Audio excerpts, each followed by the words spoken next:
India आजकल, सच खबर हर पल। हेलो दोस्तों, नमस्कार। इंडिया आजकल में आपका स्वागत है। अगर सारे लोग विकसित हो जाएं तो जगत में दो ही प्रकार के वर्ण होंगे, बहिर्मुखी और अंतर्मुखी। दरअसल जो वर्ण व्यवस्था पुरानी जो बनाई गई है चार, उसके बारे में भगवान ओशो कह रहे हैं। तो उनसे प्रश्न किया जाता है कि भगवान श्री, आपने कल की चर्चा के संबंध में तीन छोटे प्रश्न जो रह गए थे उसको आज पूछते हैं। कल आपने कहा था कि क्षत्रिय बहिर्मुखी और ब्राह्मण अंतर्मुखी होता है और उनकी साधना में भेद है। तो कृपया बताएं कि वैश्य और शूद्र को आप किस चित्त कोटि में रखेंगे। क्षत्रिय बहिर्मुखता का प्रतीक है और ब्राह्मण अंतर्मुखता का प्रतीक है। फिर शूद्र और वैश्य किस कोटि में है, ये दो तीन बातें समझनी होगी।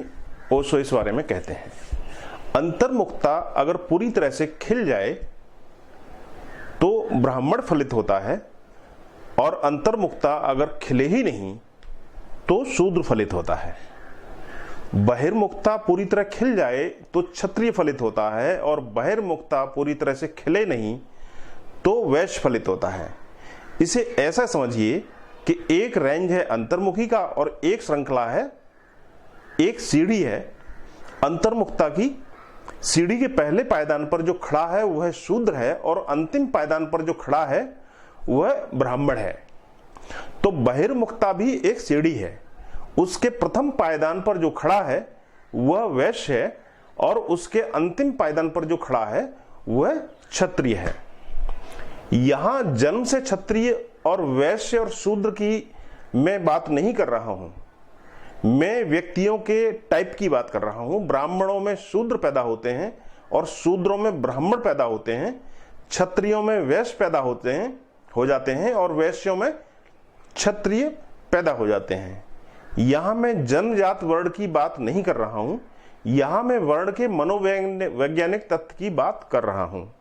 क्लियर करते हैं ओशो। इसमें यह भी ध्यान में रखने जैसा है कि ब्राह्मण जब भी नाराज होगा किसी पर तो वह कहेगा कि शूद्र कहीं का, शूद्र है तू। और क्षत्रिय जब भी किसी पर नाराज होगा तो कहेगा कि तू बनिया है। तो कभी सोचा है क्षत्रिय की कल्पना में बनिया होना नीचे से नीचे की बात हुई और ब्राह्मण की कल्पना में शूद्र होना नीचे से नीचे की बात है। क्षत्रिय की कल्पना अपनी ही बहिर्मुखीता में जो निम्नतम सीढ़ी देखती है वह वैश्य की है। इसलिए अगर क्षत्रिय पतित हो तो वैश्य हो जाता है और अगर वैश्य विकसित हो तो क्षत्रिय हो जाता है। इसकी बहुत सी घटनाएं घटी हैं अतीत में, इतिहास में। और कभी कभी जब भी कोई व्यक्ति समझ में नहीं आ पाता है अपने टाइप को, तो व्यक्ति को अपने स्वधर्म को तो बड़ी मुश्किल में पड़ जाता है। ओशो इस बारे में दो तीन उदाहरण देते हैं। वह कहते हैं कि महावीर क्षत्रिय घर में पैदा हुए लेकिन वे व्यक्ति अंतर्मुखी थे और उनकी यात्रा ब्राह्मण की थी। इसी तरह बुद्ध क्षत्रिय घर में पैदा हुए लेकिन वे व्यक्ति ब्राह्मण थे और उनकी यात्रा ब्राह्मण की थी। इसलिए बुद्ध ने बहुत जगह कहा है कि मुझसे बड़ा ब्राह्मण और भी दूसरा कोई नहीं है। लेकिन बुद्ध ने ब्राह्मण की परिभाषा और की है। बुद्ध ने कहा है कि ब्रह्म को जो जानता है वही ब्राह्मण है। बुद्ध और महावीर क्षत्रिय हैं और ब्राह्मण उनका व्यक्तित्व है। तो जन्म से वे क्षत्रिय हैं। जब महावीर जैसा क्षत्रिय ब्राह्मण की यात्रा पर गया, इंट्रोवर्शन की यात्रा पर गया, अंतर यात्रा पर गया, तो सारे बाहर के जगत को छोड़ करके भीतर ध्यान और समाधि में डूबा। स्वभावतः महावीर के आसपास क्षत्रियों के ही संबंध थे, मित्र थे, प्रियजन थे और वे भी महावीर से प्रभावित हुए और महावीर के पीछे यात्रा पर गए। और यह बड़े मजे की बात है कि महावीर के पीछे जो क्षत्रिय यात्रा पर गए, अंत में वे वैश्य होकर रह गए। सारा जैन समाज वैश्यों का समाज हो गया। दरअसल महावीर से प्रभावित होकर जो क्षत्रिय महावीर के पीछे गया था वह इंट्रोवर्ट नहीं था, वह ब्राह्मण हो ही नहीं सकता था। तो वह क्षत्रिय महावीर से प्रभावित होकर पीछे चला गया, ब्राह्मण हो नहीं पाया, क्षत्रिय होना मुश्किल हो गया, वैश्य होने का एकमात्र मार्ग रह गया, वह क्षत्रिय होने से नीचे गिरा और वैश्य हो गया। और यह होने ही वाला था, क्योंकि ब्राह्मण अंतर्मुखता की श्रेष्ठतम स्थिति है। सभी ब्राह्मण नहीं हैं। अगर ठीक से समझें तो हम सब पैदा तो होते हैं शूद्र की तरह या वैश्य की तरह, लेकिन विकसित हो सकते हैं या तो ब्राह्मण की तरह या क्षत्रिय की तरह। पैदा तो हम होते हैं नीचे के पायदान पर, लेकिन विकसित हो सकते हैं ऊपर के पायदान पर। बीज में तो हम या तो होते हैं शूद्र या होते हैं वैश्य। फिर अगर बीज खिल जाए तो बन सकते हैं क्षत्रिय या बन सकते हैं ब्राह्मण। तो ओशो कहते हैं कि मेरे देखे जन्म से सारे लोग दो तरह के होते हैं, शूद्र और वैश्य। उपलब्धि से, अचीवमेंट से दो तरह के हो जाते हैं, ब्राह्मण और क्षत्रिय। जो विकसित नहीं हो पाते हैं वे पिछली दो कोटियों में ही रह जाते हैं। तो वर्ण तो दो ही प्रकार के हैं। अगर सारे लोग विकसित हो जाएं तो जगत में दो ही वर्ण होंगे, बहिर्मुखी वर्ण और अंतर्मुखी वर्ण। लेकिन जो विकसित नहीं हो पाते हैं वे भी दो वर्ण निर्मित कर लेते हैं। दो जो विकसित हो जाते हैं और दो जो विकसित नहीं हो पाते हैं और पीछे छूट जाते हैं। क्षत्रिय की आकांक्षा शक्ति की आकांक्षा है और ब्राह्मण की आकांक्षा शांति की आकांक्षा है। क्षत्रिय की आकांक्षा शक्ति की आकांक्षा है, और अगर क्षत्रिय न हो पाए, कोई वैश्य रह जाए तो बहुत भयभीत, डरा हुआ और कायर व्यक्तित्व होता है वैश्य का। लेकिन बीज उसके पास क्षत्रिय के हैं, इसलिए शक्ति की आकांक्षा भी नहीं छूटती है, लेकिन क्षत्रिय होकर शक्ति को पा भी नहीं सकता है। इसलिए वैश्य फिर धन के द्वारा शक्ति को खोजता है और वह धन के द्वारा शक्ति को निर्मित करने की कोशिश करता है। लड़ तो वह सकता नहीं, युद्ध के मैदान पर वह जा नहीं सकता, हाथ में तलवार वह ले नहीं सकता, लेकिन तिजोरी तो ले सकता है ना। तो तिजोरी वह ले लेता है और तलवारें खरीद लेता है। इसलिए इनडायरेक्टली धन की आकांक्षा भी शक्ति की आकांक्षा है, परोक्ष, पीछे के रास्ते, भयभीत के रास्ते से।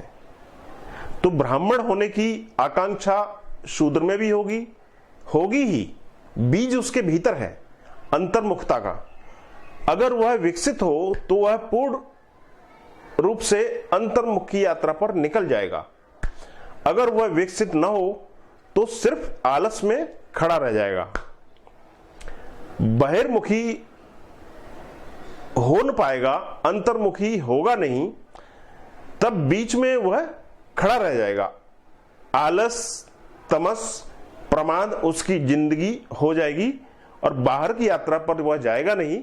भीतर की यात्रा पर जा सकता था पर जा नहीं रहा है, यात्रा उसकी ठहर जाएगी। दोनों यात्राएं ठहर जाएंगी। शूद्र का अर्थ है प्रमादी, शूद्र का अर्थ है सोया हुआ, और शूद्र का अर्थ है आलस, तमस से घिरा हुआ। शूद्र का अर्थ है जो कुछ भी नहीं कर रहा है, न बाहर जा रहा है न भीतर जा रहा है, जो प्रमाद में है और अंधेरे में सोया रह गया है। यह जो मैं कह रहा हूं, यह ध्यान से आप इस पर ध्यान दीजिए। यह किसी शूद्र या किसी ब्राह्मण या किसी वैश्य, किसी क्षत्रिय के लिए नहीं मैं कह रहा हूं। यह सिर्फ मनोवैज्ञानिक टाइप के लोग कितने प्रकार के होते हैं, मैं उनके लिए कह रहा हूं। तो इसलिए शूद्र निरंतर ही ब्राह्मण के विपरीत अनुभव करेगा। और आज सारी दुनिया में और विशेषकर इस मुल्क में, जिसने कि यह टाइप की मनोवैज्ञानिक व्यवस्था सबसे पहले खोजी थी, शूद्र ने ब्राह्मण के खिलाफ बगावत कर दी है। और बगावत करने का ढंग और भी था। वह ढंग यह था कि शूद्र ब्राह्मण होने की यात्रा पर निकल जाए। वह नहीं हो सका। और अब राम मोहन राय, गांधी और सारे लोगों के आधार पर जिनकी कोई मनोवैज्ञानिक समझ नहीं है, शूद्र दूसरी यात्रा पर निकला है। वह कह रहा है कि हम ब्राह्मण को भी शूद्र बनाकर रहेंगे। अब हम तो ब्राह्मण नहीं बन सकते, वह बात ही छोड़ दीजिए, लेकिन अब हम ब्राह्मण को भी शूद्र बनाकर रहेंगे। तो शूद्र ब्राह्मण बने यह हितकर है, लेकिन वह यात्रा काफी आंतरिक यात्रा है। लेकिन शूद्र सिर्फ ब्राह्मण को खींचकर शूद्र बनाने की चेष्टा में लग जाएगा तो वह सिर्फ आत्मघाती बात होगी। ब्राह्मण के लिए शूद्र आतुर है कि ब्राह्मण और उसके बीच का फासला टूट जाए। फासला टूटना चाहिए, वो अच्छी बात है, लेकिन वह एक मनोवैज्ञानिक साधना है, वह एक सामाजिक व्यवस्था मात्र नहीं है। और यह भी ध्यान में रखना जरूरी है कि उसी तरह ब्राह्मण भी बहुत बेचैन है कि कहीं फासला टूट न जाए। शंकराचार्य पुरी के बहुत बेचैन हैं कि कहीं फासला टूट न जाए, तो कहीं ब्राह्मण और शूद्र का जो फासला है वह कहीं खत्म न हो जाए। यह डर भी इसी बात की सूचना देता है कि अब ब्राह्मण नहीं रहा है, अन्यथा फासला टूटने से वह डरने वाला नहीं था। फासला टूट नहीं सकता, शूद्र बगल में बैठ जाए ब्राह्मण के, इससे फासला नहीं टूटता। शूद्र ब्राह्मण की थाली में बैठकर भोजन कर ले, इससे भी फासला नहीं टूटता। अगर ब्राह्मण असली है तो फासला ऐसे टूटता नहीं है, लेकिन अगर ब्राह्मण खुद ही शूद्र है तो फासला तत्काल टूट जाता है। इसलिए ब्राह्मण डरा हुआ है क्योंकि वह शूद्र हो चुका है करीब करीब, और शूद्र आतुर है कि ब्राह्मण को शूद्र बनाकर ही दम ले। तो यह जो मैं कह रहा हूं वह इसलिए कह रहा हूं ताकि यह ख्याल में आ सके कि भारत की वर्ण धारणा के पीछे बड़े मनोवैज्ञानिक कारण थे, मनोवैज्ञानिक ख्याल थे। और ख्याल यह था कि प्रत्येक व्यक्ति ठीक से पहचान ले उसका टाइप क्या है, ताकि उसकी आगे जीवन की यात्रा व्यर्थ यहां वहां न भटक जाए, वह यहां वहां न डोल जाए। वह समझ ले कि वह अंतर्मुखी है या बहिर्मुखी है और उस यात्रा पर चुपचाप निकल जाए।